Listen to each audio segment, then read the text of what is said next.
The Titan disaster shows the effect of human hubris in the deep sea.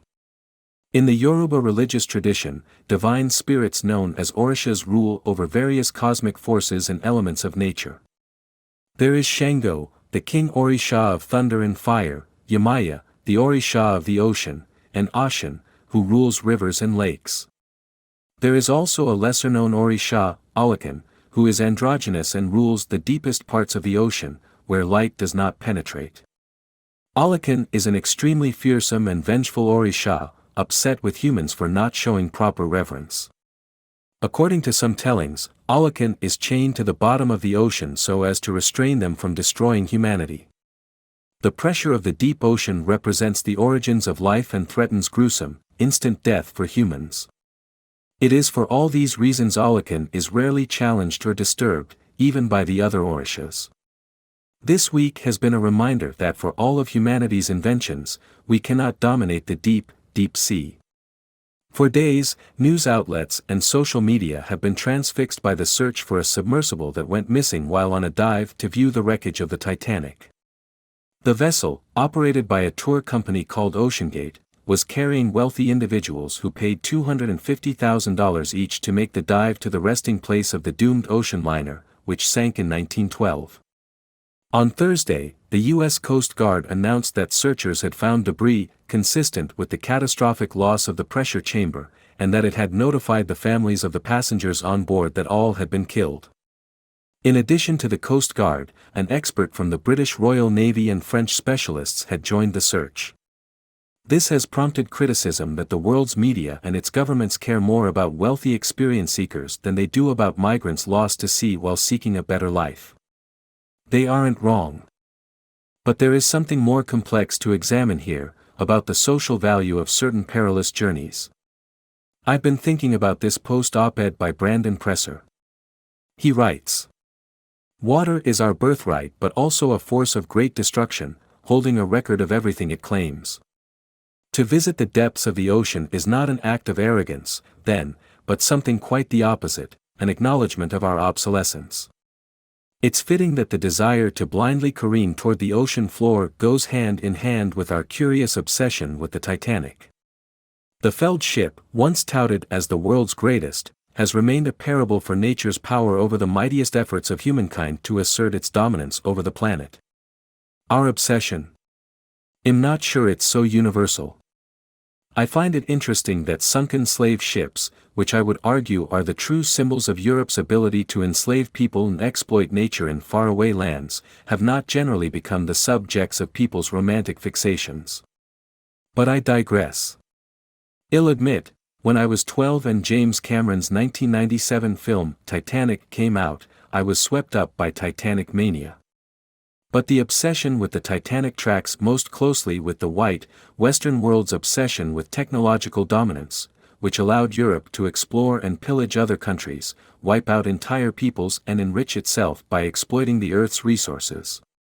Indeed, the Titanic, and, now, the submersible, might be a reminder that the deep ocean is the only resource-rich realm on Earth with the power to keep white men from exploiting it. There's a reason many of us black folk struggle to understand why many white, wealthy folk participate in extreme, death-defying experiences and pay, often lots of money, to experience smallness and powerlessness. It's a romanticism of peril, of death, as a way to appreciate life, in other words, a privilege.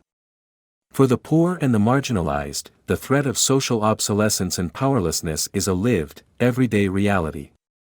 No need to pay for the thrill. Of course, I sympathize with the families of those who perished in the submersible. But I wonder, what is the social value of whatever the wealthy experience chasers were trying to do with their Titanic dive?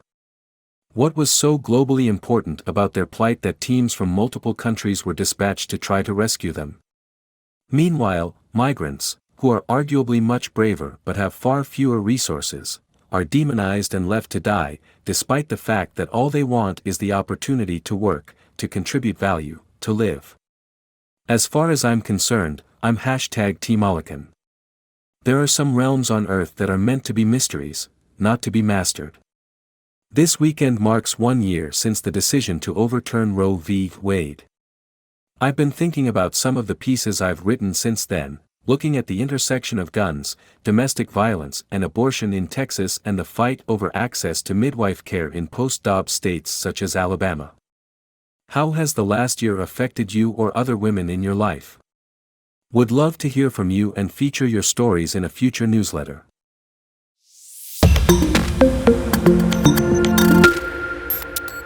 The Titan disaster shows the effect of human hubris in the deep sea.